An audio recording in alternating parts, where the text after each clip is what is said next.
Welcome back to another technical deep dive here in the debug zone. Today, we're tackling a big question and breaking it down with insights from other users. Hopefully, this clears up some misconceptions and helps you get the answer you need. So buckle up, stay a little curious, and let's jump right in.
And that's a wrap.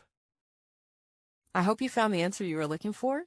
If you did, take a second to hit that subscribe button. It really helps out. And let me know in the comments which solution worked best for you.